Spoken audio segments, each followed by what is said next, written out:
பார்க்க பார்க்க எவ்வளவு நல்லா இருந்தது. குத்தலா பேச வேண்டாம். இத பாருங்க, நான் ஒண்ணு சொல்றேன். நீங்க ஒரு 200 வருஷத்துக்கு முன்னால இருக்க வேண்டிய. ரொம்ப கம்மியா சொல்லிட்டீங்க.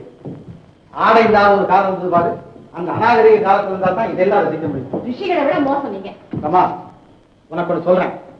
இந்த மாதிரி நிகழ்ச்சிக்கெல்லாம் போறது நம்ம நாட்டு பண்பு கடகு. ஆமா, பார்க்கறதுல ஒன்னும் பண்பு கெட்டிடாது. எனக்கு அழுத்தமான மனசு.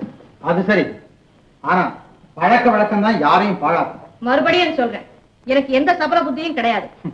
இதையெல்லாம் பார்க்கணும்னு ஆசை வந்ததே, அதுவே சபலம் தானே. அப்பப்பப்பா, இருந்தாலும் உங்க குணம் இரும்பு குணம், லேஸ்ல இழகாது.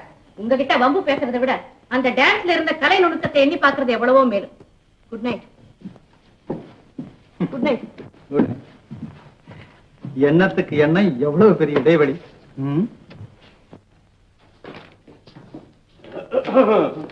உட்காரு. ஆமா, எப்ப கல்யாணம் வச்சுக்கலாம்? யாருக்கு? எனக்கு. ஆளை பாரு, உனக்கு உன் தம்பிக்கும். இங்க 2 பொண்ணு வளர்ந்துகிட்டு இருக்க. எதுக்கு? எங்களை கட்டிக்கவா? இல்ல தூணை கட்டிக்கவா? கேட்டுக்கிட்டு இருக்கிற, நட போட்டுக்கிட்டு இருக்கிற, கேட்டதுக்கு பதில் சொல்லண்டா. நான் ரமாவை கல்யாணம் செஞ்சுக்க முடியாதுப்பா. அண்ணே. ராஜா, என்னப்பா அப்படி சொல்ற? பணக்காரங்க, படிச்சவங்க, உறவு வேற, ஏதோ எழுதி வச்ச மாதிரி அண்ணன் தம்பிக்கு அக்கா தங்கச்சியா கிடைச்சிருக்கு. ஏப்பா வேணாங்கிற? அம்மா, உறுதியா முடிவா சொல்றேன். பழக்க வழக்கத்துல அந்த ரமாவும் நானும் வடதுருவம் தென்துருவம் 2 ஒண்ணு சேரவே சேராது. மன்னிச்சிருக்கமா. ராஜா, உன் தம்பி மேல உமா உயிரே வச்சிருக்கிறா.